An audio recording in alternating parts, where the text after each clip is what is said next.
Hello students, welcome back to Sociology classes B part 2. Today our topic is public opinion and propaganda जनमत तथा प्रचार. Okay, so without wasting much time, we should start this video on this topic, public opinion and propaganda. Okay.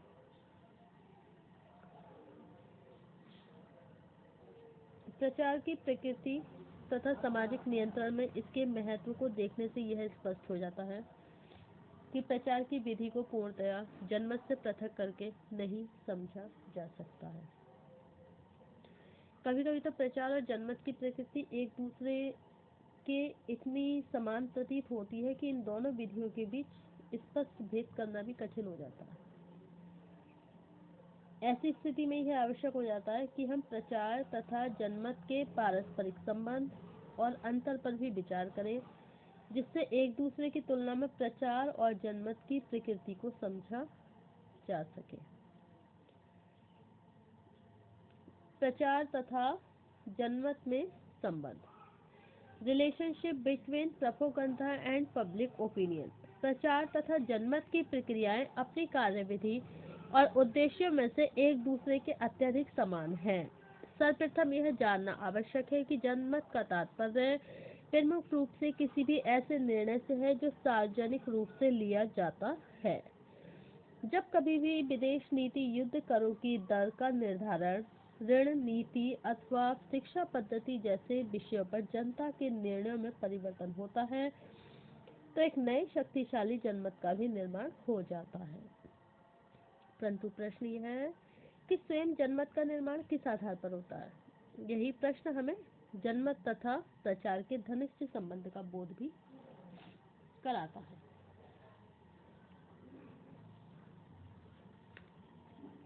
प्रचार द्वारा अनेक संकेतों और मनोवैज्ञानिक विधियों की सहायता से सबसे पहले व्यक्तियों के मतों, विचारों और मूल्यों को बदला जाता है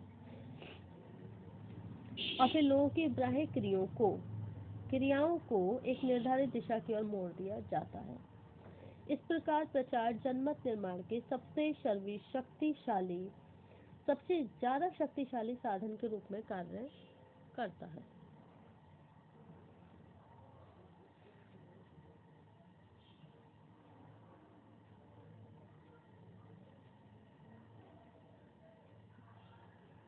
प्रचार और जनमत इसलिए भी परस्पर संबंधित हैं कि उनका विकास लगभग समान दशाओं में होता है। यदि किसी स्थिति का दूसरा कोई विकल्प न हो तो सभी लोगों को उसे स्वीकार करना और उसके अनुसार कार्य करना पड़ेगा।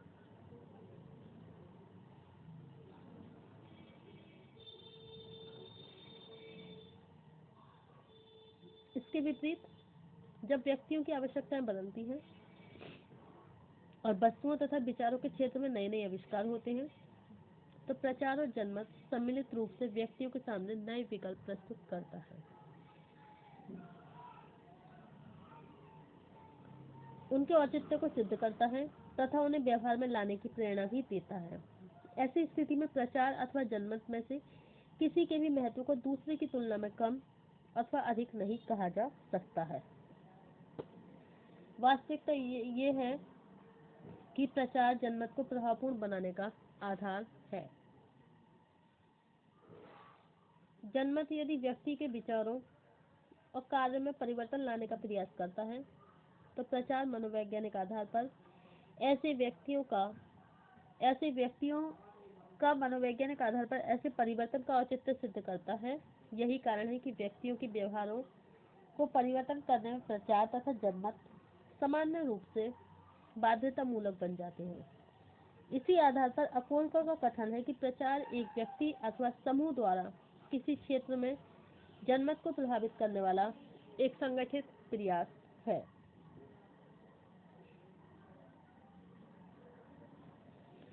प्रचार तथा जनमत का पारस्परिक संबंध इस तथ्य से भी स्पष्ट होता है कि यह दोनों प्रक्रियाएं प्रमुख रूप से मनोवैज्ञानिक आधार पर कार्य करती हैं। गिन्सबर्ग ने स्पष्ट किया है कि जनमत हमेशा सर्वोत्तम ही नहीं होता है, बल्कि कभी कभी ये बिल्कुल तर्कहीन और वास्तविकता से भी दूर होता है।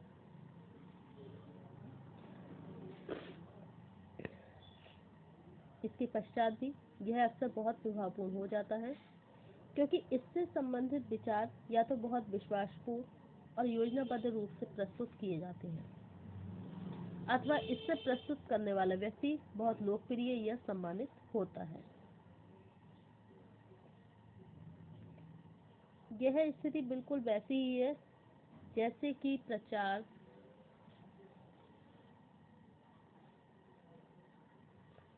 के अंतर्गत पाई जाती है। वास्तविकता तो यह है कि वर्तमान युग में जनमत को प्रचार से उत्पन्न मनोवृत्ति कहना अधिक उचित है।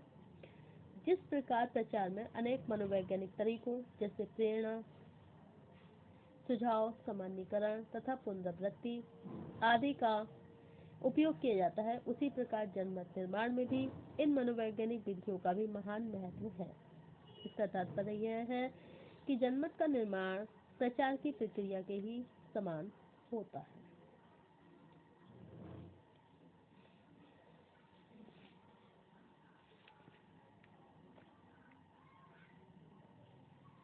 प्रजातंत्र के वर्तमान युग में जनमत तथा प्रचार निरंतर एक दूसरे के निकट आते जा रहे हैं।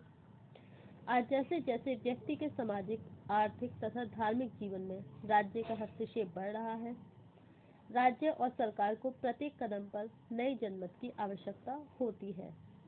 आज के युग में जनमत के अभाव में किसी भी योजना अथवा नीति को प्रभावपूर्ण रूप से लागू नहीं किया जा सकता है।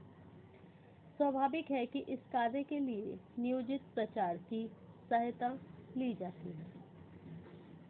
प्रचार जितना अधिक संगठित, व्यापक और संतुलित होता है, जनमत निर्माण के लिए भी उतना ही अनुकूल वातावरण तैयार हो जाता है। इस प्रकार यह कहना उचित होता है कि जनमत और प्रचार एक दूसरे के सक्रिय सहयोग से ही सामाजिक नियंत्रण को दृढ़ बना पाते हैं। नेक्स्ट पॉइंट है प्रचार तथा जनमत में अंतर, distinction between propaganda and public opinion. प्रचार तथा जनमत यद्यपि घनिष्ठ रूप से संबंधित हैं, लेकिन अनेक आधारों पर इनके बीच स्पष्ट भेद भी किया जा सकता है। नंबर 1 पॉइंट है जनमत में सार्वजनिक महत्व का विषय।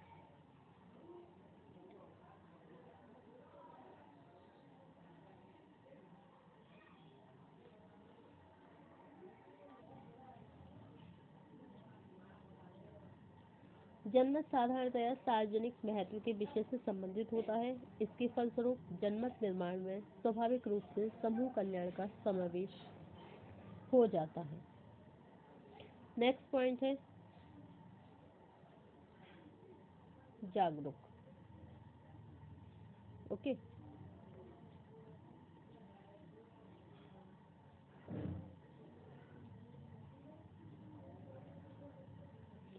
रीटर का कथन है, जनमत एक ऐसा निर्णय है जो विवाद और विचार विमर्श के द्वारा दिया जाता है। इसका तात्पर्य है कि जनमत साधारणतः विवेकपूर्ण होता है। प्रचार इस अर्थ में एक पक्षीय है कि प्रचार करने वाला व्यक्ति प्रचार ग्रहण करने वाले व्यक्ति से किस प्रकार का संपर्क स्थापित नहीं कर पाता है। वास्तव में प्रचार किसी निर्णय पर आधारित नहीं होता है, बल्कि निर्णय की भ्रांति का ही लाभ उठाता है। इसका मतलब प्रचार क्या है? एक तरीके से ये एक पक्षीय है। ओके, सेकंड पॉइंट क्या हो गया आपका? एक पक्षीय। ओके,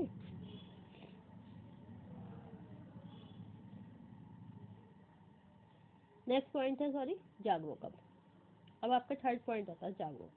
जनमत का प्रभाव एक ऐसे समूह में सबसे अधिक होता है जो अत्यधिक जागरूक और विचारशील होते हैं। इसके बिल्कुल विपरीत प्रचार की क्रियाशीलता के लिए व्यक्तियों में जागरूकता होना एक बहुत बड़ी बाधा है। जिस समूह में लोग सुझावों को आसानी से ग्रहण कर लेते हैं, व्यक्तियों में निर्णय लेने की क्षमता की कमी तथा विस्तृत जगत के संबंधों का उन्हें ज्ञान न हो, वहाँ प्रचार का सबसे अधिक प्रभाव होता है। अकॉर्डिंग टू डूक के अनुसार प्रचार व्यक्तियों के मस्तिष्क को बंद रखने का एक तरीका है। ओके, नेक्स्ट पॉइंट है नैतिक मूल्यों का समावेश। जनमत प्रचार से इस अर्थ में भी भिन्न है कि जनमत में एक समूह की सांस्कृतिक विशेषताओं तथा नैतिक मूल्यों का समावेश रहता है, जबकि प्रचार में इस बात का कोई महत्व नहीं है। इसका तात्पर्य जनता किस विषय पर वही निर्णय लेती है जो समूह की आकांक्षाओं के अनुरूप होता है। नेक्स्ट पॉइंट है सांस्कृतिक विशेषताएं। ओके,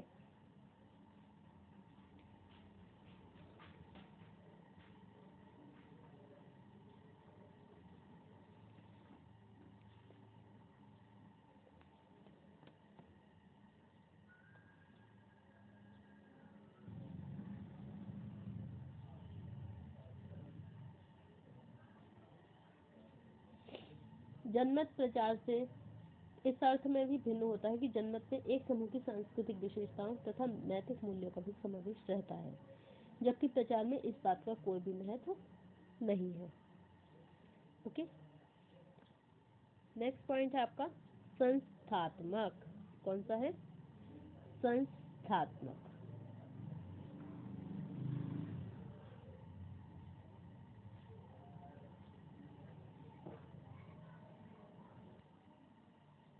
आधुनिक युग में जनमत नियंत्रण का एक औपचारिक साधन बनता जा रहा है।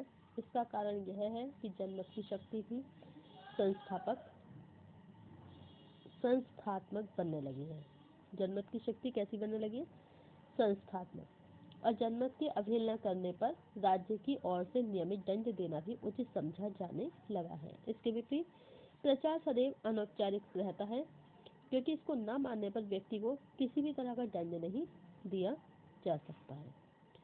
Okay, so thank you for watching my YouTube channel. Thank you so much.